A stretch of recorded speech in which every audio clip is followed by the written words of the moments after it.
You're listening to Business English Pod, the business English podcast for professionals on the move.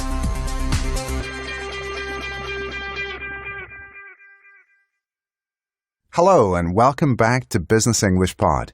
For today's lesson on English idioms related to different parts of the body. Now you probably already know that when I said head over to the website, I meant you should go look at the website.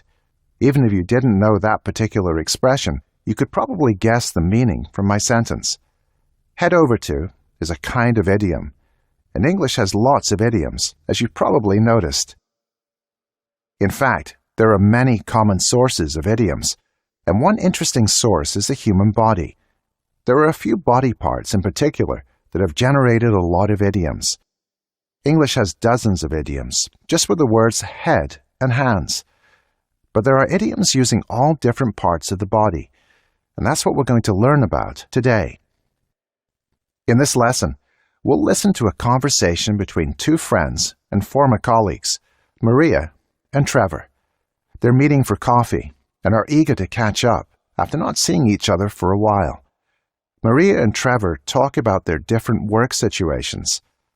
During their conversation, they use many idioms related to the human body. See if you can spot some of these as we go through the dialogue, and we'll explain them later in the debrief. As you listen to the dialogue, try to answer the following questions. 1. How does Trevor agree with Maria's assessment of her old boss, Roger? 2. How does Maria describe her 10 years of working at Trevor's company? 3. What does Maria say about the attitude of the people she works with?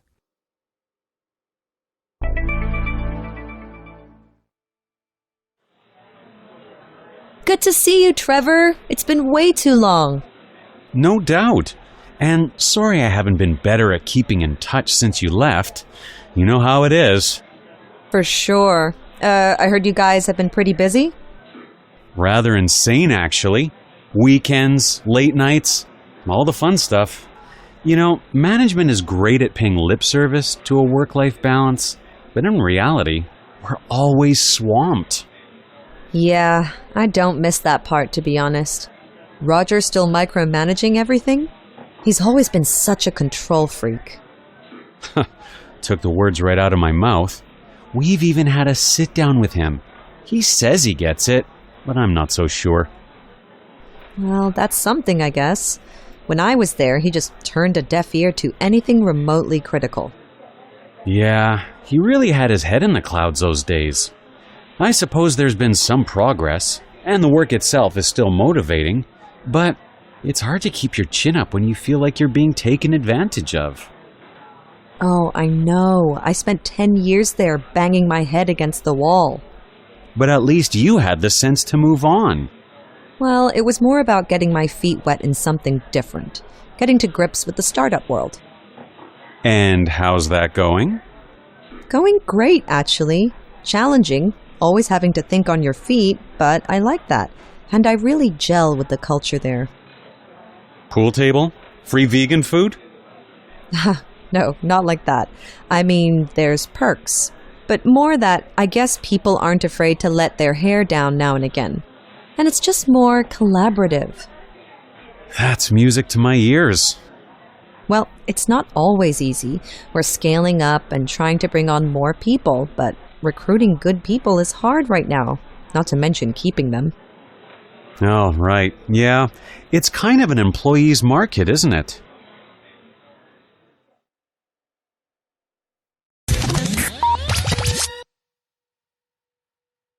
Now let's go through the dialogue again and look at the idioms Maria and Trevor used in their conversation. As you can hear, it's been a while since they last saw each other.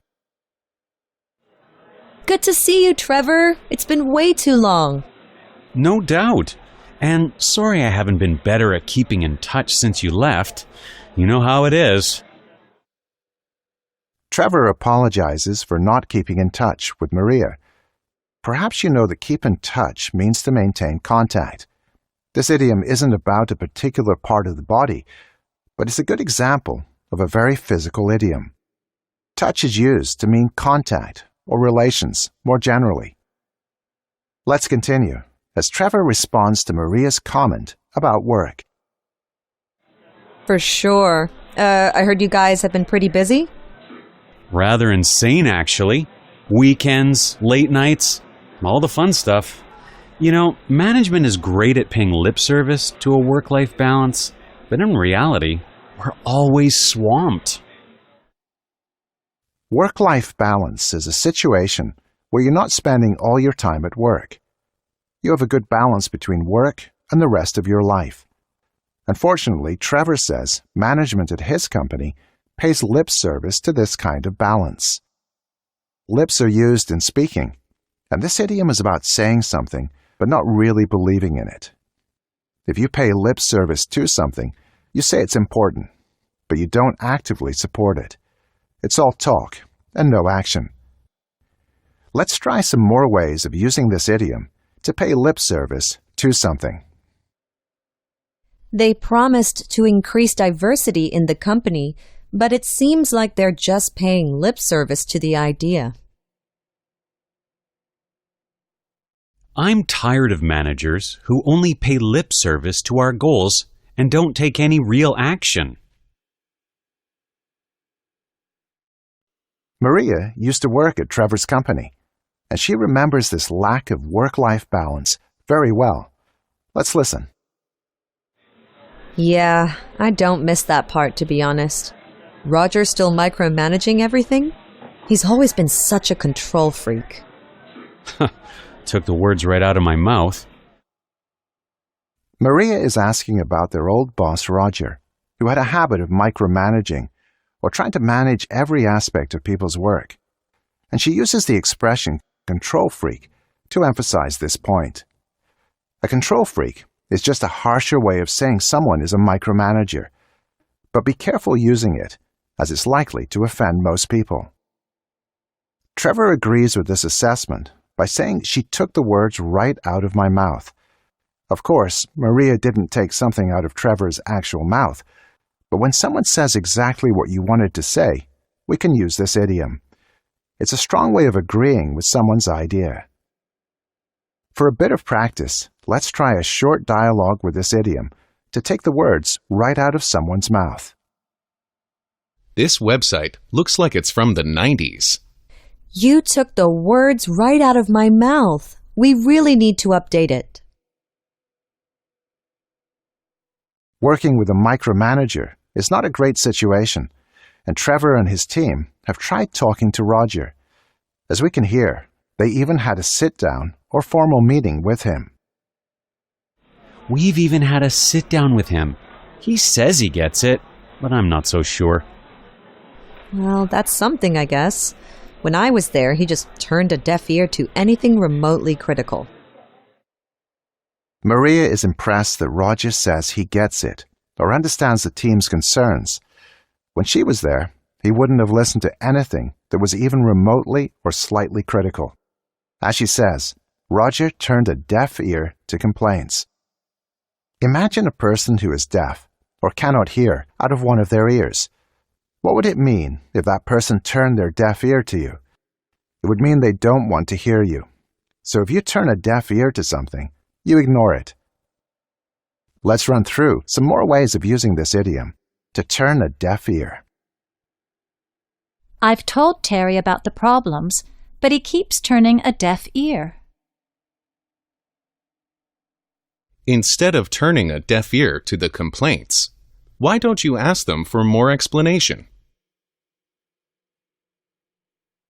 Trevor agrees with Maria's comments by using another body idiom. Let's listen. Yeah, he really had his head in the clouds those days.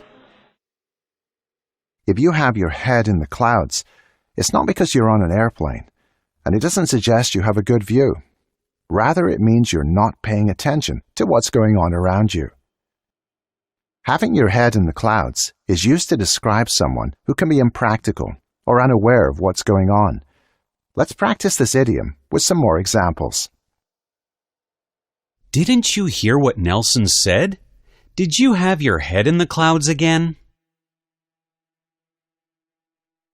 These people have their heads in the clouds if they think this plan will work. Now let's hear Trevor describe his overall situation. I suppose there's been some progress, and the work itself is still motivating, but it's hard to keep your chin up when you feel like you're being taken advantage of. As Trevor explains, he still likes the work and can see some improvements. But when you're not treated well or taken advantage of, it's hard to keep your chin up. We often associate pointing your chin down toward your chest with sadness. So as you might guess, if you keep your chin up, you're feeling good or positive. In this case, Trevor is saying it's difficult to keep his chin up because of the situation. Let's try some more ways of using this idiom to keep your chin up to describe a positive attitude. Things have been tough for the company lately, but we need to keep our chins up and keep pushing forward. I know it's a lot of work, Dave, but keep your chin up and things will get easier soon. Is Maria able to relate to Trevor's situation?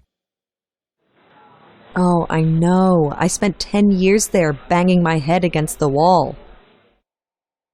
Obviously, banging your head against the wall isn't a positive experience. Using this idiom is a way to emphasize how terribly frustrating a situation is. We often use it when we have to keep doing something that feels impossible, or when there's something or someone who keeps getting in our way or preventing us from being successful. What are some other ways we can talk about banging your head against the wall? Let's run through a few more examples. I've been trying to negotiate with this supplier for weeks, but it feels like I'm banging my head against the wall. Don't bother calling customer service for help. It's like banging your head against the wall.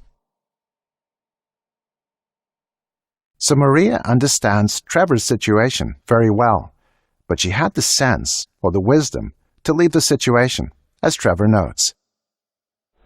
But at least you had the sense to move on. Well, it was more about getting my feet wet in something different, getting to grips with the startup world. Until now, all of the idioms we've seen relate to the head or a part of it. Now we've moved to the feet. Maria talks about getting her feet wet in the startup world. Think about going to the swimming pool. If you want to enter the pool, which part of your body goes in first? Well, some people might dive in, and we use that phrasal verb to express the idea of committing to something rapidly. But often, we start by getting our feet wet. To get your feet wet simply means to try or start something. You might be just testing the water to see if you want to go in further. Let's try some more ways of using this idiom to get your feet wet. I can't wait to get my feet wet and start learning in my new job. Before agreeing to a partnership, maybe we should get our feet wet by collaborating on a trial project first. So how is Maria doing in the startup world? Let's find out. And how's that going? Going great, actually. Challenging, always having to think on your feet, but I like that. And I really gel with the culture there. Maria is continuing with feet idioms when she says she has to think on her feet. Of course, we don't think with our feet, but if you're on your feet, it means you're standing or moving around. If you think on your feet, it means you have to think and make decisions as you're moving. You haven't had a chance to plan every move ahead of time. Rather, you need to think quickly and innovatively as you encounter different situations. Let's run through some other ways of using think on your feet. When the power went out, I had to think on my feet and give my presentation using just a whiteboard. Solving problems in a small company means you have to think on your feet a lot. Now, remember, after talking about thinking on her feet, Maria mentioned that she really gels or fits with the culture at the startup company. Of course, we often think of the culture at startups as having lots of fun and perks or benefits, but that's not what interests Maria, as we can hear. Pool table? Free vegan food? No, not like that. I mean, there's perks, but more that I guess people aren't afraid to let their hair down now and again. And it's just more collaborative. Maria's comment about fitting with the culture wasn't just about the perks, but about the overall feeling. As she says, people aren't afraid to let their hair down. This idiom might be a bit tougher to guess. Imagine a professional woman who ties her hair back or up for work. What does she do when she gets home from work? She unties it or lets her hair down. This idiom has come to mean to relax and enjoy yourself. When you let your hair down, you have fun. Let's practice some more examples of letting your hair down. After a long week at work, it's nice to let my hair down and relax on the weekend. If we're all finished for the day, let's head to the pub and let our hair down for the evening. Maria describes the culture at her company as more relaxed, and she also mentions that it's more collaborative. People cooperate and work together. What does Trevor think of this? That's music to my ears. In this case, music is anything that sounds nice. An idea, a statement, a fact. Anything that you are happy to hear is music to your ears. It might seem strange to say to your ears, since there's no other way to listen to music, but we never just say that something is just music. We always say, it's music to my ears, as you can hear in this short example. Carl, we couldn't be more pleased with your work on the website. Well, that's music to my ears. I always love it when my clients are happy. Trevor clearly thinks Maria has a pretty good situation, but as she explains, there are challenges as well. Well, it's not always easy. We're scaling up and trying to bring on more people, but recruiting good people is hard right now, not to mention keeping them. Oh, right. Yeah. It's kind of an employee's market, isn't it? Like many startups, Maria's company is growing or scaling up, and one of the biggest challenges they face is bringing on or hiring more employees. This is especially true today, as many companies are hiring. Trevor calls this situation an employee's market, meaning employees have the advantage, and that situation makes Maria's job difficult, as we'll hear more about in our next lesson.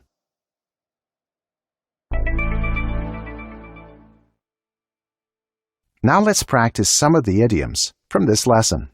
In a moment, you'll hear a series of sentences. Each sentence will be followed by a beep. After the beep, you need to restate or rephrase the sentence using one of the idioms we learned today. When you listen to the sentence, think about which idea can be replaced by one of the idioms. For example, if you hear, Your staff will get upset if you ignore their complaints.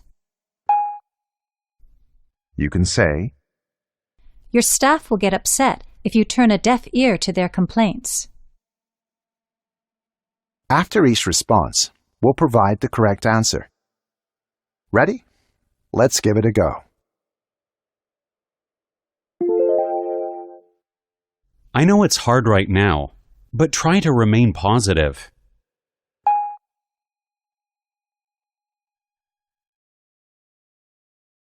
Answer. I know it's hard right now, but try to keep your chin up.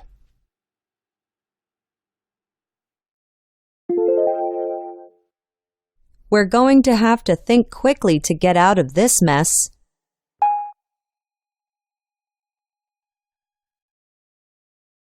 Answer. We're going to have to think on our feet to get out of this mess.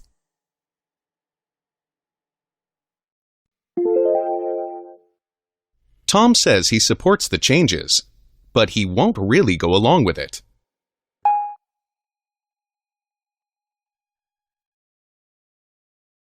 Answer. Tom pays lip service to the changes, but he won't really go along with it.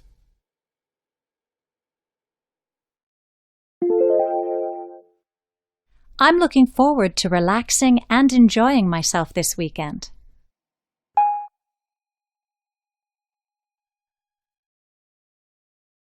Answer. I'm looking forward to letting my hair down this weekend.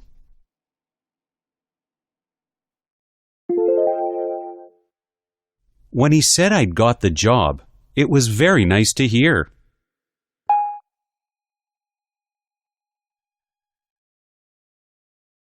Answer. When he said I'd got the job, it was music to my ears.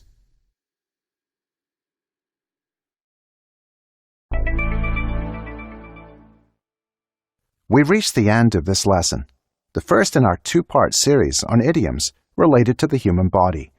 We've heard idioms related to the head, the lips, the ears, the mouth, the feet, the chin, and your hair.